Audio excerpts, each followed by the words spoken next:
जय सिया राम दोस्तों। स्वागत है आप सभी का आपके अपने चैनल लर्नर्स फेलो पे।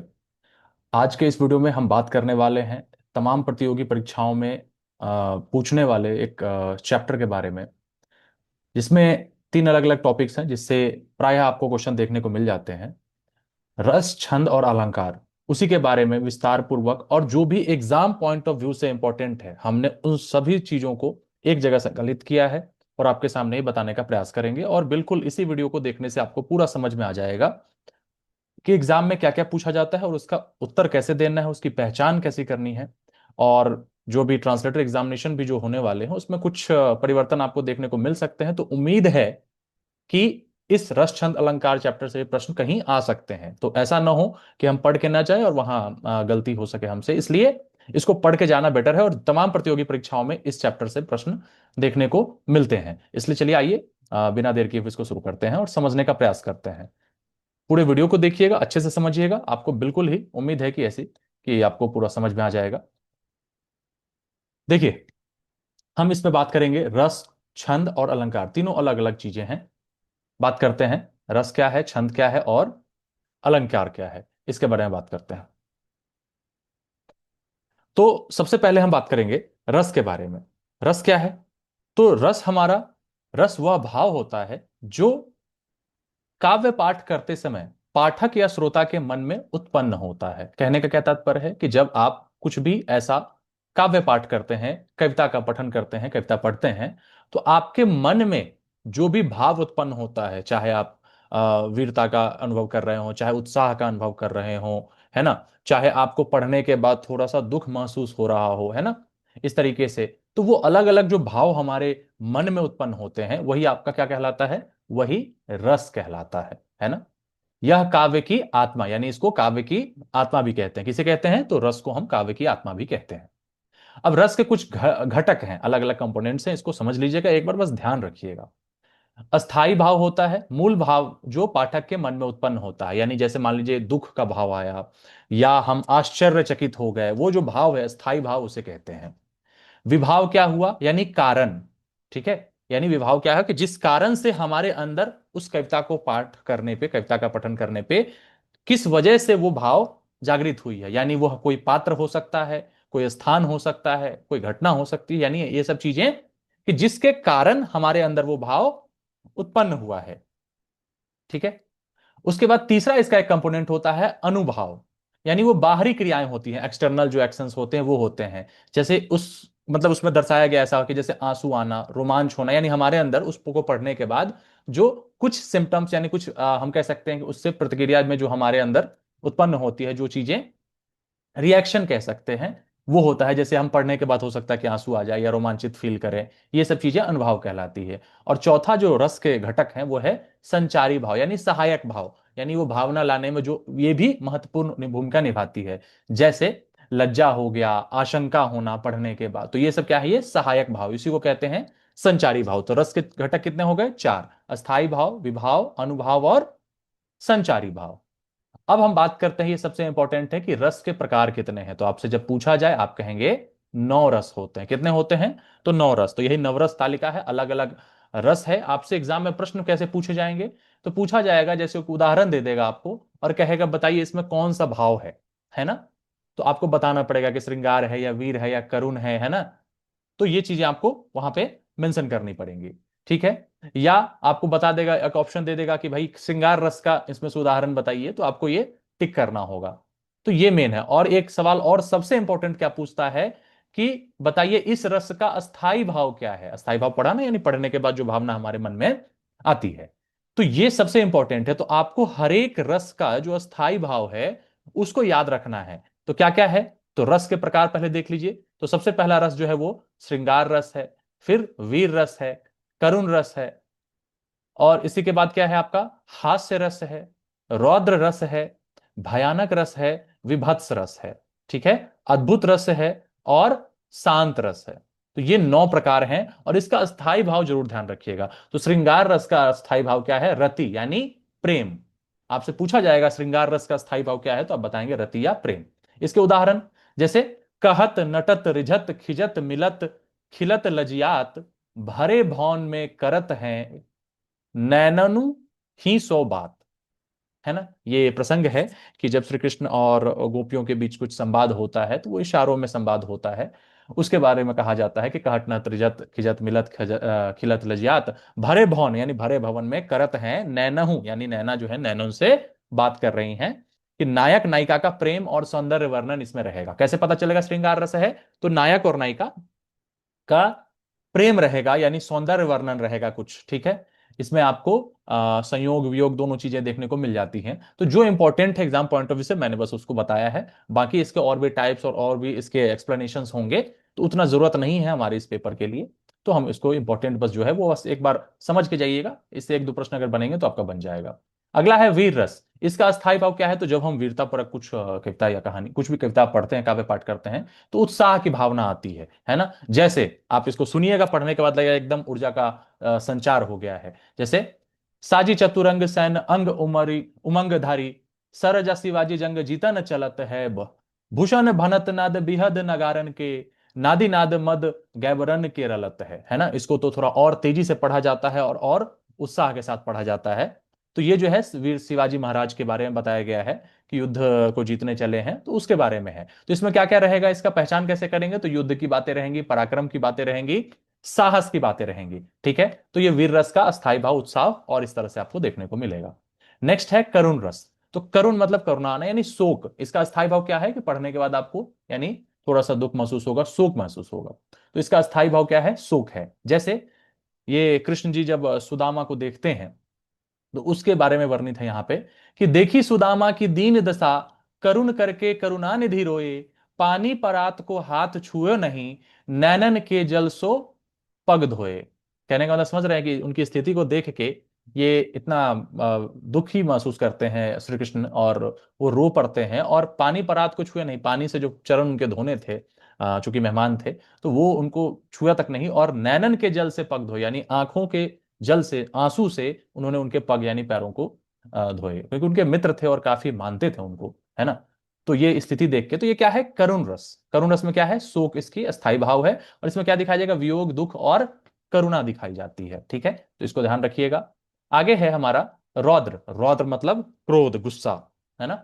तो इसका जो है अस्थायी भाव क्या है? तो क्रोध है। जैसे सुनत लखन के वचन कठोर, परसु सुधारी धरेउ कर धोरा, अब जनि देर दोसु मोहि लोगु, कटुबादी बालक बध जोगु। यानी ये क्या है? ये राम लक्ष्मण परशुराम संवाद के का है ये, कि जब परशुराम जी को गुस्सा आता है, तो उसके बाद ये कहते हैं कि सुनत लखन के वचन कठोर है। भाई लखन लखन जी जो कहे, इनके बाद जो है कठोर वचन सुनने के बाद परशु यानी जो उनका शस्त्र है उसको सुधारते हैं, मतलब ऐसे तैयार करते हैं मारने के लिए, और कहते हैं कि भाई अब इस बालक का वध होने वाला है, मुझे इसका दोष मत देना, क्योंकि इसके वचन ही ऐसे हैं, ठीक है। तो इसमें क्या है? युद्ध, क्रोध और प्रतिशोध की भावना आती है रौद्र में, ठीक है। उसके बाद हमारा जो अगला रस है वो भयानक रस है। इसका क्या होगा? यानी भय होगा इसमें अस्थाई भाव। एक और अजगर रही लखी, एक और मृगराय, बिकल बटोही बीच ही परियो मूर्छा खाए। यानी कह रहा है कि एक और अजगर है, एक और जो है वो मृगराज है, यानी हमारा जंगल का राजा है। और उसी के बीच में जो है एक कह सकते हैं कि राहगीर जो है वो यही असमंजस में वो मूर्छा खाए, मतलब मूर्छित है, बेहोश पड़ा हुआ है। तो ये भय का है कि भाई दोनों तरफ मौत ही मौत है, किधर जाएं। तो इस स्थिति में जैसे डरावना दृश्य रहेगा, अंधकार रहेगा, इसको पहचान करने का तरीका आपको इससे पता चल जाएगा। फिर है विभत्स रस, है ना। विभत्स रस में मतलब घृणा, आपको उसको पढ़ने का घृणा आएगा। जैसे निकल गली से तब हत्यारा, आया उसने नाम पुकारा, हाथों तौल कर चाकू मारा, छूटा लहू का फव्वारा, कहा नहीं था उसने आखिर हत्या होगी, है ना। उसने बताया नहीं था कि हत्या होगी, और ये सब देखिए, लहू का फवारा छूट रहा है, चाकू मारना, इससे क्या है? यानी घृणा की स्थिति उत्पन्न हो रही है, स्थायी भाव इसमें घृणा की आ रही है। तो इसमें कोई पहचानेंगे कैसे? तो गंदगी या घृणित कुछ दृश्य रहेगा, इससे हम पहचान करेंगे इसकी। अगला है हमारा अद्भुत रस। अद्भुत में क्या होता है? आश्चर्य जो होता है इसका अस्थाई भाव होता है। जैसे देख यशोदा शिशु के मुख में, सकल विश्व की माया, क्षण भर को वह बनी अचेतन, हिल ना सकी कोमल काया। यशोदा मैया जब श्री कृष्ण का लालन पालन कर रही होती है, और उसी समय जो वो मिट्टी कुछ खाते हैं और उनको देखने के लिए यशोदा मैया कहती है कि मुंह खोलो, और मुंह खोलते हैं जब, तो उनमें उनको पूरा विश्व समाया हुआ, पूरा ब्रह्मांड उनको दिख जाता है कि तब उनको क्या होता है ना कि ये आश्चर्य से वो भर जाती हैं कि भाई उस बच्चे के मुंह में कैसे सब कुछ पूरा विश्व समाया है, तब उनकी लीला उनको समझ में आती है। तो इसमें क्या है, चमत्कार और आश्चर्य से हम इसको पहचान कर सकते हैं। उसके बाद नौवां रस जो है वो हमारा शांत रस है, जिसका अस्थाई भाव क्या है, ध्यान रखिएगा, निर्वेद क्या बोलते हैं अस्थाई भाव इसको, यानी सब कुछ इसमें कह सकते हैं कि शांत रस में जब कोई और रस की प्रधानता नहीं होती, कोई और रस मौजूद नहीं होता, तो वो शांत रस में आता है, और इसका अस्थाई भाव निर्वेद है। मनरे तन कागद का पुतला, लागे बूंद बिनसी जाए छिन में, गर्व करे क्या इतना। कहने का मतलब क्या है कि भाई मन जो है, ये तो तुम्हारा जो तन जो है वो कागज का पुतला है, बारिश की बूंदें पड़ेंगी, पानी की छींटें आएंगी, और ये क्या हो जाएगा, एकदम छिन्न विछिन्न हो जाएगा, खत्म हो जाएगा। तो इस पे गर्व क्या, इतना घमंड क्या कर रहे हो इस शरीर पे, है ना। तो ये क्या है, एकदम शांत रस, है ना, वैराग्य मोक्ष की भावना इसमें प्रबल होती है, इससे हम इसकी पहचान करते हैं। तो ये रस का है, आप इसके जितने भी रस का नाम और स्थायी भाव, उदाहरण और पहचान, ये सब देख लीजिएगा। ये इसके चार घटक हैं, ये देख लीजिएगा, तो रस इसमें आपका कवर हो जाएगा। ठीक है, आगे बढ़ते हैं हम छंद की तरफ।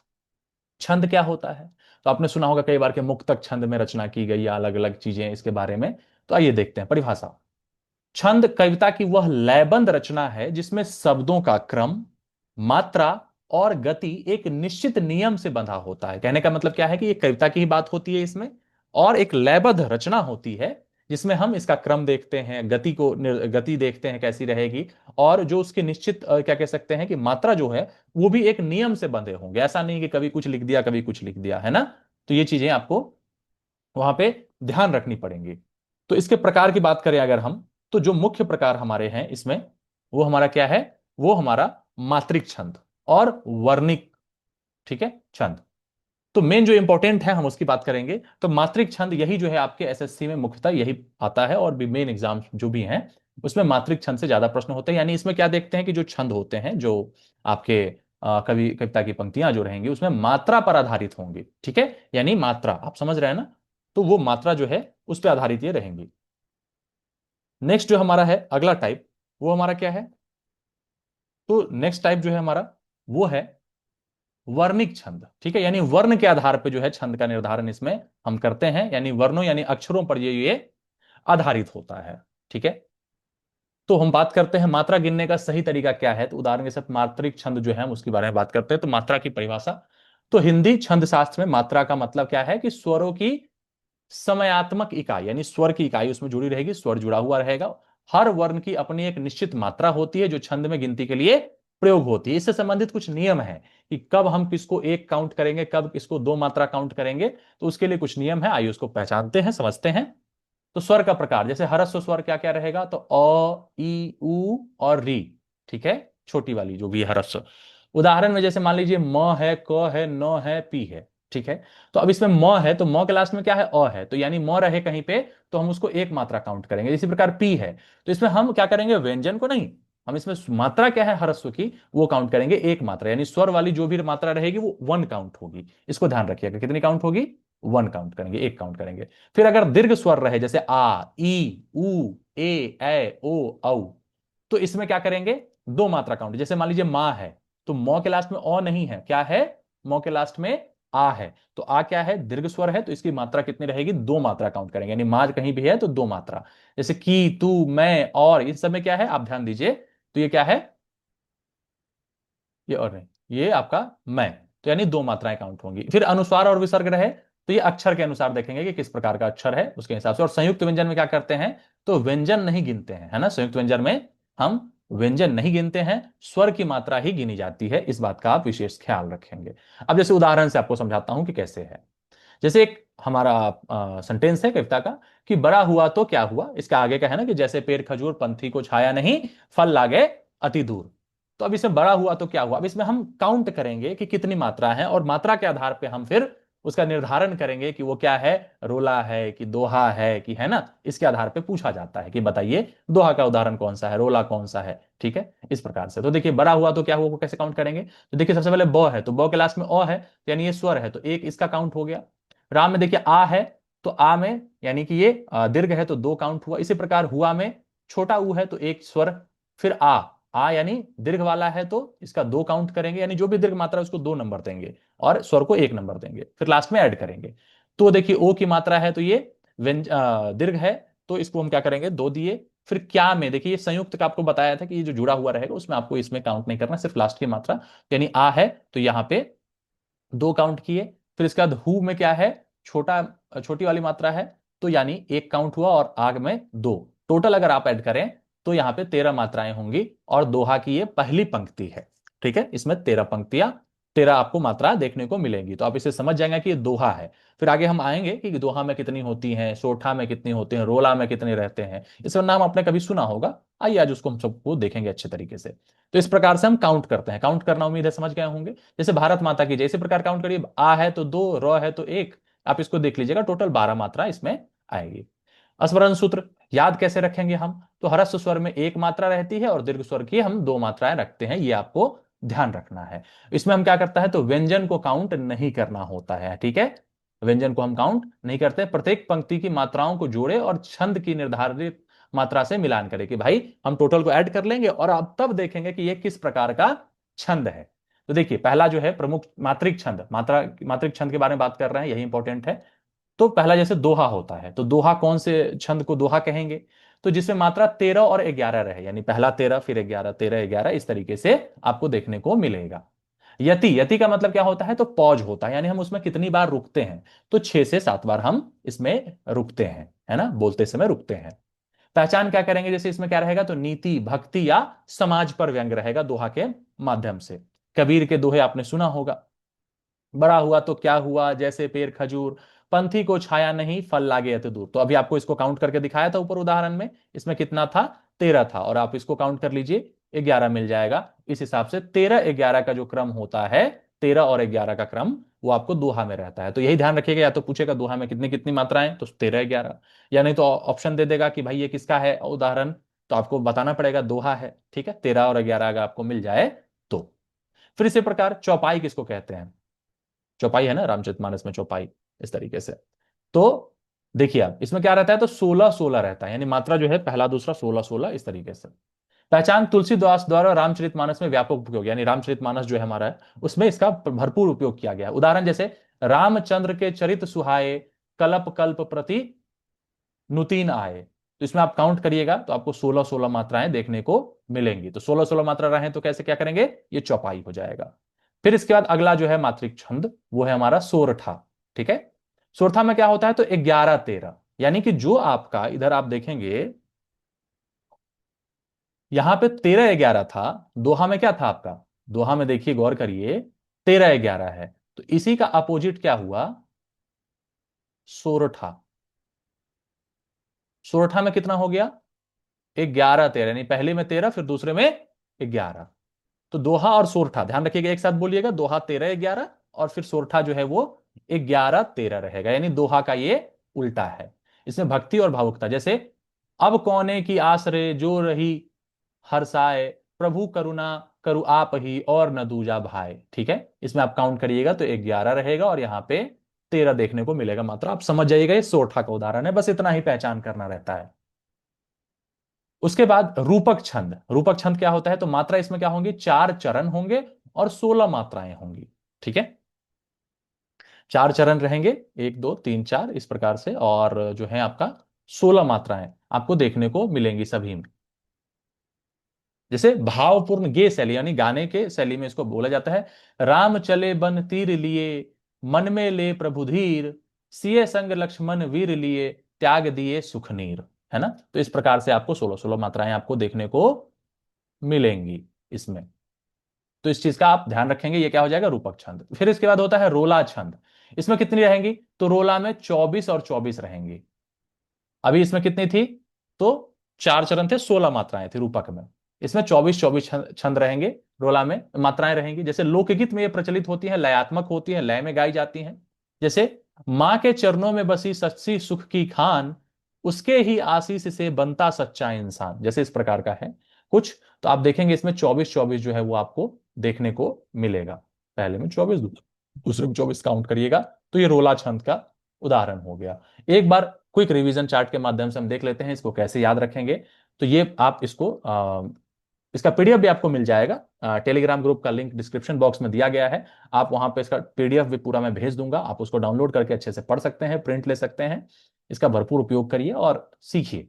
तो इसका ये है, आप देखिए दोहा में क्या होंगी, तो दो पंक्तियां, जैसे एक पहला 13 और 11 रहेगा, नीति और भक्ति की पहचान इसमें देखने को मिलेगी। चौपाई में क्या रहेगा, तो दो पंक्तियां, 16 और 16 वाली दो पंक्तियां रहेंगी। रामचरितमानस में इसका भरपूर उपयोग हुआ है। ठीक है, 13 11 16 16। सोरठा में तो दोहा का उल्टा, दो पंक्तियां रहेंगी, और उसमें जैसे दोहा में 13 11 था, तो यहाँ 11 और 13, भक्ति और भावना देखने को मिलेगी, पहचान कर लेंगे।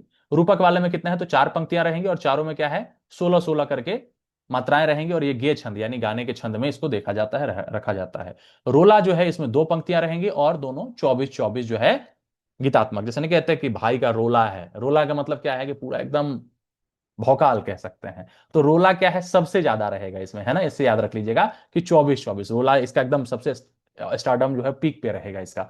तो 24 24 रहेगा, ठीक है, इस हिसाब से। तो आपको ये ध्यान रखना है।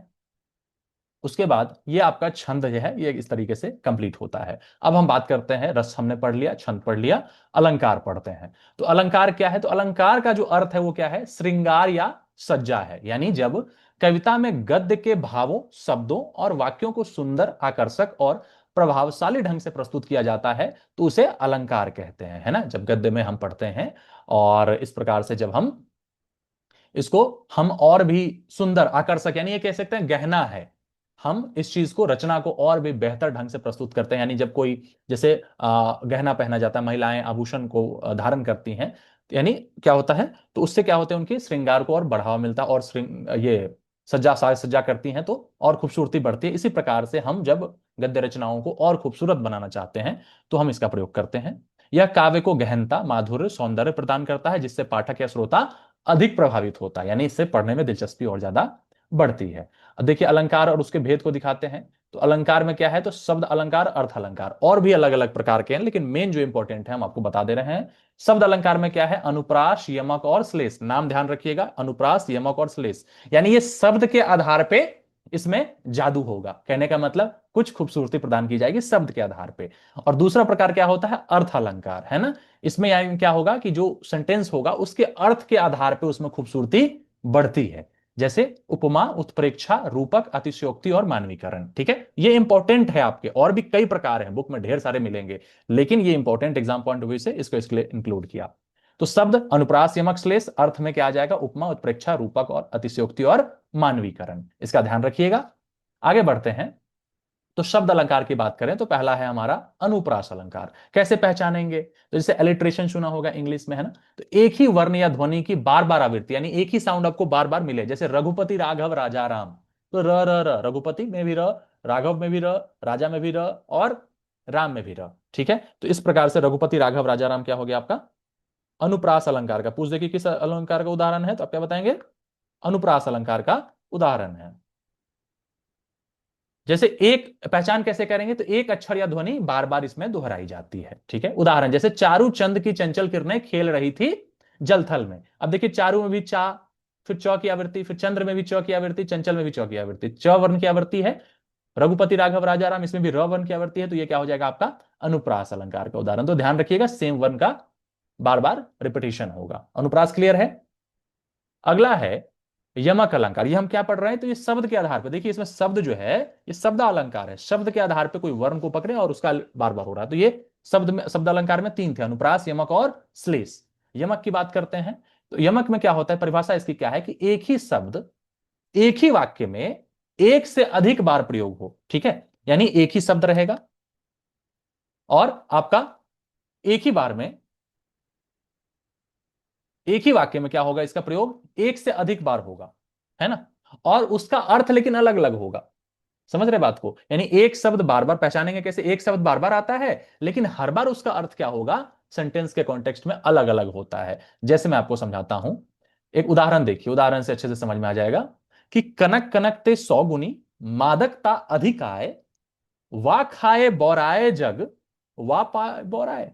कहने का मतलब कि इसमें जो कनक कनक शब्द है, देखिए यानी एक ही सेंटेंस में एक ही शब्द, सेम शब्द दो बार आया है ना, एक बार से ज्यादा है, दो बार आया है, लेकिन इसका मतलब अर्थ जो है वो अलग अलग होगा। कनक शब्द की आवृत्ति हुई है, लेकिन यहां पहले कनक का अर्थ क्या है, स्वर्ण यानी सोने से है। और दूसरे कनक का अर्थ क्या है? धतूरा है। और यहां यमक अलंकार है, यानी कि एक देखिए सोना अगर पा लेता है, कनक कनकते सौ गुनी मादकता अधिका, यानी ये सब ऐसी चीजें हैं। यानी एक सोना और एक धतूरा दोनों जो है, जब इसकी अधिकता हो जाती है, ज्यादा हो जाती है, तो जो पा लेता है वो भी बोराता है, और जो इसको खा लेता है वो भी बोराता है। यानी सोने के संदर्भ में हो गया कि अगर सोना किसी को ज्यादा मिल जाए तो एकदम बोरा जाएगा, यानी एकदम पागलों जैसी हरकतें करने का, उसको संतोष ही नहीं रहेगा और कंट्रोल में नहीं रहेगा, वो इतना सोचेगा कि मेरे पास ये हो गया। और धतूरा भी वैसे ही है ना, नशीली पदार्थ एक तरीके से, जिसको खाने के बाद इंसान होश में नहीं रहेगा तो वो भी बोर आ जाएगा। तो यानी कि दो शब्द आया एक ही सेंटेंस में, अलग अलग शब्द, यानी एक ही शब्द बार बार आता है और उसका अर्थ भी क्या होता है? अलग होता है। एक उदाहरण, और फिल्मी गानों में आपने सुना होगा, सजना है मुझे सजना के लिए। तो जैसे सजना है मुझे सजना के लिए, अब देखिए एक ही शब्द आया एक ही सेंटेंस में दो बार आया, उदाहरण ऐसा रखा कि आपको समझ में आ जाए। एक सजना क्या है? कि श्रृंगार करना, है ना, अलंकृत होना। और यहां पे दूसरा सजना क्या है? कि सजना है यानी अलंकृत होना है, किसके लिए? सजना के लिए, यानी अपने प्रियतम के लिए, अपने पति के लिए, है ना। तो यानी कि सजना सजना दो बार आया और इसका अर्थ क्या हुआ? दोनों शब्द का मतलब अलग अलग हुआ, यानी सेम शब्द दो बार आए और दोनों का अर्थ अलग अलग हो। आई थिंक अब क्लियर है, यमक में आपको प्रॉब्लम नहीं होगी। ठीक है, चलिए आगे बढ़ते हैं। शब्द अलंकार का जो तीसरा भेद है वो है श्लेष अलंकार। श्लेष का मतलब होता है चिपका हुआ, है ना। जैसे फेविक्विक से किसी चीज को चिपकाते हैं चिपक जाता है, वैसे श्लेष का मतलब गोंद की तरह, श्लेष मतलब चिपका हुआ। तो ध्यान रखिएगा इसमें, आप चाहें तो यहां पे लिख सकते हैं, आपको ये आगे ध्यान रहेगा कि श्लेष मतलब चिपका हुआ, यानी एक ही शब्द रहेगा, उसी में अर्थ जो है वो चिपके हुए रहेंगे, है ना। शब्द दिखेगा एक लेकिन उसके अंदर चिपके होंगे। जैसे लाइन में अगर एकदम स्ट्रेट लाइन खड़ी कर दीजिए तो सबसे आगे वाला जो व्यक्ति होगा दूर से सिर्फ वही दिखेगा, लेकिन उसके पीछे कितने सारे 10 लोग खड़े हैं उसी के पीछे छिपे हुए हैं। वैसे ही इस शब्द के पीछे चिपका हुआ होता है अलग अलग अर्थ।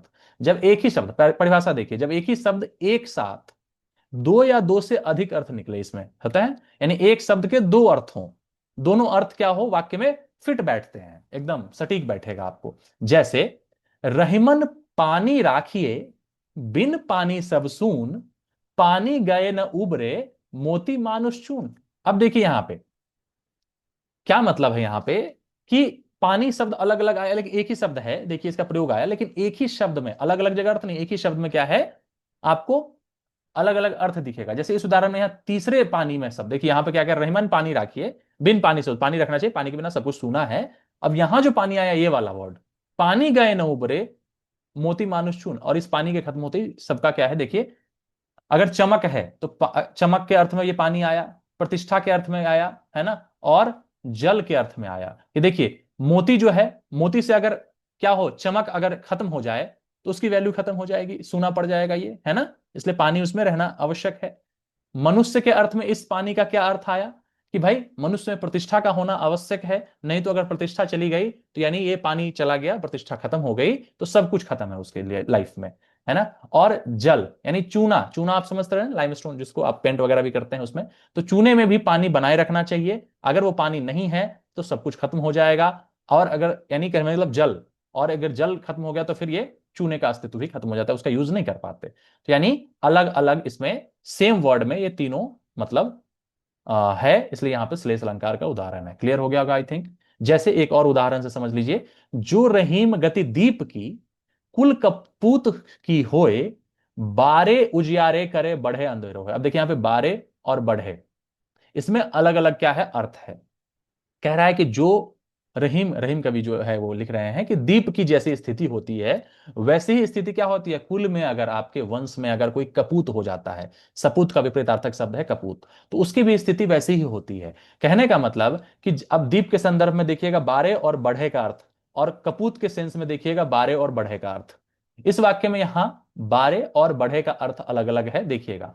तो अगर हम दीप के संदर्भ में बात करें तो दीप को क्या है कि बारे उजियारे कर, यानी दीप को जो हम बारते हैं यानी जलाते हैं तो वो क्या करता है, उजाला करता है, रोशनी करता है। लेकिन बढ़े, बढ़े का मतलब क्या होता है कि बुझाने पर क्या हो जाता है, अंधेरा हो जाता है। तो दीप के संदर्भ में बारे और बढ़े का अर्थ आपने देख लिया।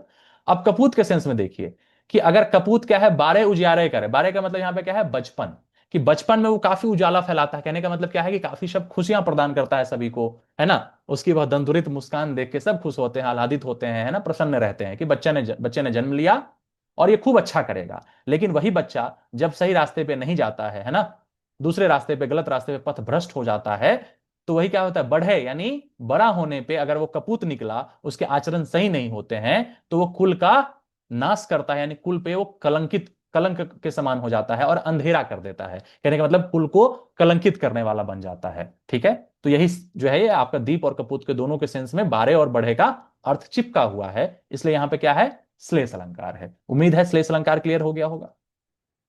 आगे बढ़ते हैं। अब हमने बात कर लिया शब्द अलंकार में तीन, अनुप्रास जिसमें सेम रेपिटेशन था, यमक अलग अलग शब्द और अलग अलग अर्थ, श्लेष में एक शब्द लेकिन अर्थ चिपके हुए होंगे। ये शब्दालंकार में हो गया। अब अर्थ के आधार पर देखिए कैसे इसमें खूबसूरती बढ़ाई जाती है। अर्थ में पहला क्या है, उपमा अलंकार। हम कहते हैं ना किसी चीज की उपमा दी जाती है, इसको ध्यान से समझिएगा। जब किसी वस्तु की तुलना किसी दूसरे वस्तु से की जाती है और उसको जोड़ने के लिए क्या लगाते हैं, तो जैसे शब्द का प्रयोग होगा, सा शब्द का प्रयोग होगा, के समान शब्द का प्रयोग होता है। इन शब्दों के द्वारा हम उसकी तुलना दूसरे से करते हैं। ठीक है, जैसे मान लीजिए ए की तुलना हम बी से कर रहे हैं। ठीक है, ए की तुलना हम बी से कर रहे हैं। तो अब यहां पे तुलना में शब्दों से तुलना होती है, यानी कुछ शब्द लगाएंगे तुलना में, तुलनात्मक शब्दों का प्रयोग करेंगे। उसमें जैसे क्या रहेगा, जैसे, सा से। जैसे देखिए, पीपर पात सरिस मंडोला, यानी पीपर के पत्ते के समान जो है, सरिस का मतलब उसके समान, मन जो है वो डोला। जैसे तेज हवा जब चलती है ना, तो पीपल का पत्ता देखेंगे बहुत तेजी से ऐसे ऐसे ऐसे मूव करता है, यानी आपका मन भी जो है उसी समान डोला, उसी के समान जो है वो मन जो है कभी इधर कभी उधर हुआ। तो पीपर यानी किसकी तुलना की गई, मन की तुलना की गई, किससे, पीपल के पत्ते से, पीपर पात से। ठीक है, तो इस चीज का ध्यान रखिएगा। इसमें अलग अलग चीजें, एक उपमेय होता है और एक उपमान होता है। मैं आपको अभी इस पे क्लियर करता हूं। अब देखिए उपमेय में क्या होगा, और भी अर्थ है, उसका मुख चंद्र सा है ना, मुख का तुलना चंद्रमा से की गई। बालक फूल के समान कोमल है। ठीक है, तो बालक की तुलना किससे की गई, फूल से की गई। पर्वत सा अडिग है, यानी उसकी तुलना पर्वत से की गई। तो यहां पे जिसकी तुलना जिससे की जाए, तो यानी जिसकी तुलना की जाए, यानी वस्तु। अब इसमें उपमा, उपमा जो अलंकार है उसके दो अलग अलग अंग होते हैं, एक जिसकी तुलना की जा रही है और एक जिससे तुलना की जा रही है। ठीक है, तो उसमें क्या होता है कि जिसकी तुलना की जाएगी वो उपमेय, यानी वस्तु या प्राणी जिसकी उपमा दी जाए, अथवा काव्य में जिसका वर्णन अपेक्षित हो, उपमेय कहलाती है। जैसे मुख की तुलना की गई चंद्रमा से। ठीक है, तो मुख यहां पे क्या हो गया, उपमेय हो गया, उपमेय क्या हो गया। अब यहां पे जैसे मन की तुलना पीपर से की गई, तो यहां क्या हो गया, मन उपमेय हो गया। ठीक है, मन यहां पे उपमेय हो गया। जैसे कमल, कमल है यहां पे इस प्रकार से, तो उपमेय हो गया। और जिससे तुलना की जाए, जैसे पीपर के पात से की गई, तो वो क्या हो जाता है, उपमान हो जाता है। यानी वह प्रसिद्ध बिंदु या प्राणी जिसके साथ उपमेय की तुलना की जाए, जैसे छान, पीपर का पात यहां पे किया गया, इससे तुलना की गई, तो ये उपमान हो गया। इसी चीज को यहां पे मैं एक चीज और आपको याद दिला दूं, अगर आपने विशेषण और विशेष्य में अंतर नहीं समझा हो, तो विशेषण तो होती है कि भाई जिस चीज की विशेषता, जैसे यही जो उपमेय होता है।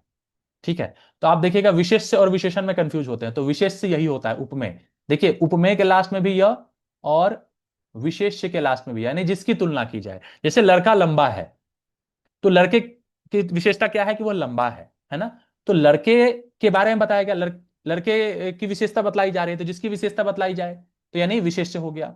और उपमान यानी जो विशेषण लंबा, उसकी विशेषता है क्या कि वह लंबा है, तो यानी वो विशेषण हो जाता है। तो उपमान में भी न लास्ट में, और विशेषण में भी न। ठीक है, तो ध्यान रखिएगा, जो उपमेय है वही विशेष्य है, उपमान है वही विशेषण है। ये आपको एक्स्ट्रा बता दिया उस चैप्टर से। तो उपमेय क्लियर हो गया कि जिसकी विशेषता बतलाई जाए, उपमान क्या है, जिस जो विशेषता बतलाई जा रही है, जिससे तुलना की जा रही है। ठीक है, तो आप इससे ध्यान रखिएगा। उदाहरण जैसे देख लीजिए, मखमल के झूल परे हाथी सा टीला। अब यहां पे क्या है कि टीले की तुलना की गई है हाथी से, तो टीला क्या हो गया, टीला उपमेय। आप इस चीज का ध्यान रखिएगा।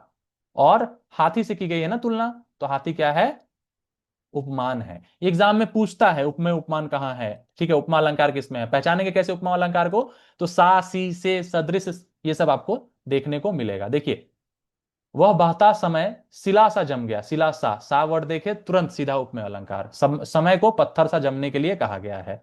ठीक है, तो समय की तुलना पत्थर से की गई, तो समय क्या हो गया, उपमेय हो गया। और पत्थर क्या हो गया, उपमान। आई थिंक ये सब कुछ एकदम क्रिस्टल क्लियर हो रहा होगा आपके लिए, एकदम स्पष्ट नजर आ रहा होगा।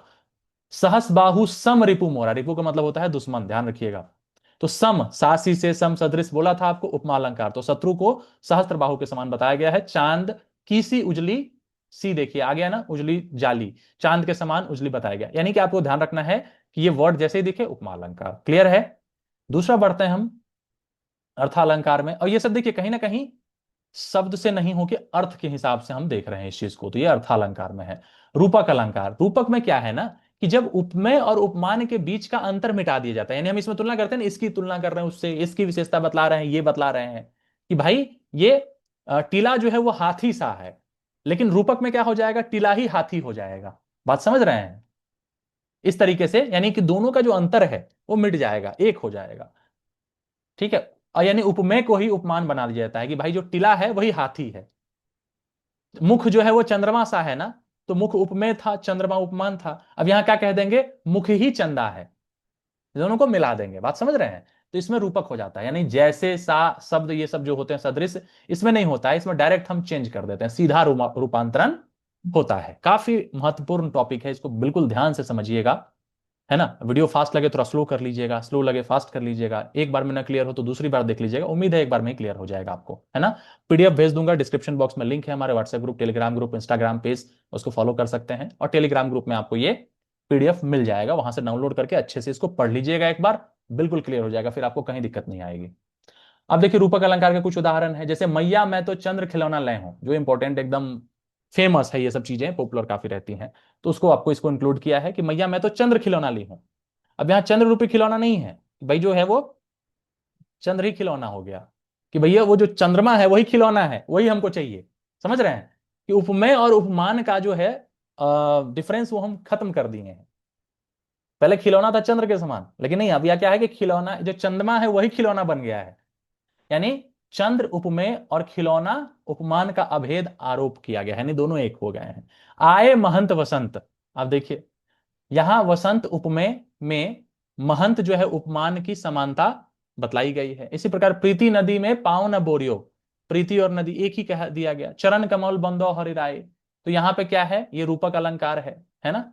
उपमेय चरण जो है, चरण में कमल उपमान, यानी कि चरण जो है कमल के समान नहीं, अब चरण ही कमल हो चुका है, तो ये है आपका रूपक अलंकार। क्लियर है, इसमें उपमेय उपमान का जो है वो डिफरेंस खत्म हो जाता है। अगला है हमारा उत्प्रेक्षा अलंकार, है ना, नाम ध्यान रखिएगा।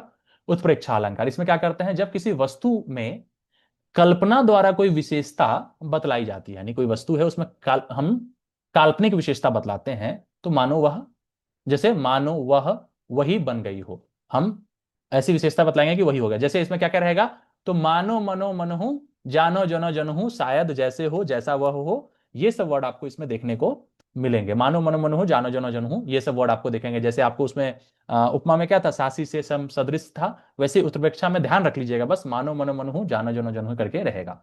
अब उदाहरण कुछ देखते हैं और व्याख्या भी इसकी समझेंगे। जैसे देखिए, उस वक्त मारे क्रोध के तनुकाप ने उनका लगा, मानो हवा के जोर से सोता हुआ सागर जगा। हमने कल्पना किया कि भाई उसकी क्रोध ऐसी थी उनकी, यानी क्रोध के वशीभूत शरीर इस प्रकार थर थर कांपने लगा, जैसे हवा के पहले से सागर ऊंची ऊंची लहरें उठती हैं। जैसे सागर कांपता हुआ प्रतीत होता है, ठीक उसी प्रकार शरीर कांप रहा है। हमने क्या की, हमने कल्पना से जो है उसमें विशेषता डाली। ठीक है, तो यहां मानो शब्द को पहचानेंगे और उत्प्रेक्षा अलंकार डालेंगे। पाहुन ज्यों आए हो गांव में शहर के, मेघ आए बड़े बनठन के सवर के।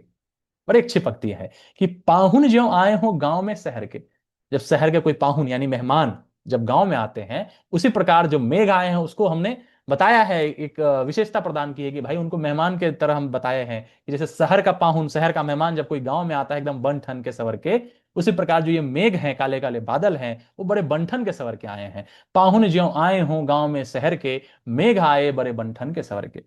गांव में मेघों का आना, वह भी घनघोर विकराल रूप धारण करके, जैसे गांव में कोई शहर का मेहमान आया हो, उसी प्रकार मेघ सज सवर कर आए हैं। समझ रहे हैं बात को। तो उत्प्रेक्षा, जा मानो मनो मनहु जानो जनो जनहु करके ज्यों जो है आपका इसमें उत्प्रेक्षा अलंकार। नेक्स्ट जो हमारा है अतिशयोक्ति अलंकार। अतिशयोक्ति अलंकार, बढ़ा चढ़ा कर कहना, अति कह देना किसी के बारे में।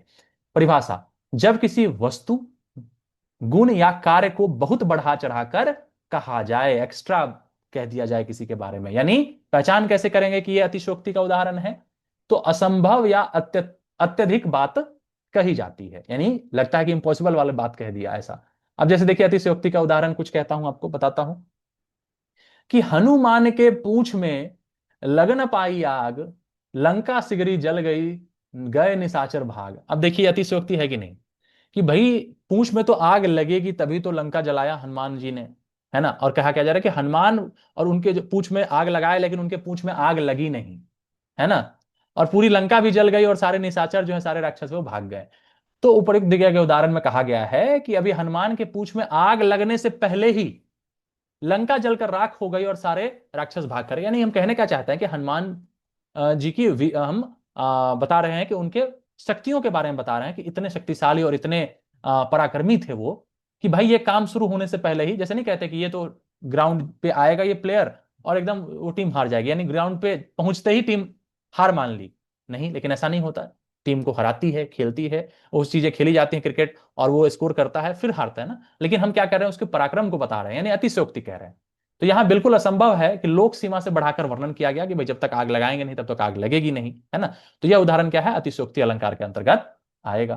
क्लियर है? एक और देखिए महाराणा प्रताप जी के बारे में। महाराणा प्रताप, वीर पराक्रमी महाराणा प्रताप जी के बारे में क्या कहा गया कि आगे नदियां परी अपार, घोड़ा कैसे उतरे पार, राणा ने सोचा इस पार, तब तक चेतक था उस पार। उनका एक घोड़ा था जिसका नाम था चेतक। वीर महाराणा प्रताप जी का घोड़ा था एक, उसका नाम चेतक था। तो इतना, मतलब वो पराक्रमी घोड़ा था, वो काफी एकदम तेज तर्रार घोड़ा था कि आगे नदियां आ गई और राणा महाराणा प्रताप जी जो है वो सोच रहे हैं इस तरफ कि भाई अब आगे नदियां पड़ी है पार, घोड़ा कैसे जाएगा उस पार, हमारा चेतक कैसे जाएगा।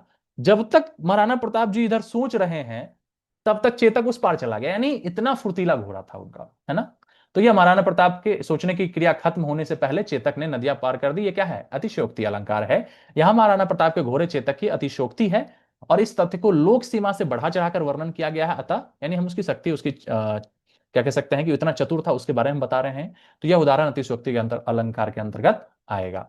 और पांचवा प्रकार है मानवीकरण अलंकारा, यानी क्या है कि मानवीकरण, मानव की तरह हम किसी चीज को दिखाते हैं, यानी मानव के अंदर की विशेषताएं जब हम किसी निर्जीव वस्तु में, है ना, हम डाल देते हैं और उसको मानवीय गुणों से आच्छादित कह सकते हैं, यानी कर देते हैं, तो वह मानवीकरण अलंकार में आता है। ठीक है, जैसे जब निर्जीव वस्तुओं में मानवीय गुण दे दिए जाते हैं। परिभाषा, पहचान कैसे करेंगे, तो निर्जीव वस्तुओं को बोलते हुए, चलते हुए, सोचते हुए, मुस्कुराते हुए दिखाया जाता है। लेकिन ये क्या है, चलना, बोलना, मुस्कुराना, ये इंसानों की फितरत है, इंसानों की विशेषता है ना। इंसान ऐसा करते हैं, कोई निर्जीव वस्तु ऐसा नहीं कर सकता। लेकिन हम इंसानी गुणों को क्या कर सके, मानवीय गुणों को हमने निर्जीव वस्तु में डाल दिया, तो ये क्या है, उसको इंसान की तरह बताया, है ना। तो मानवीयकरण अलंकार हो गया।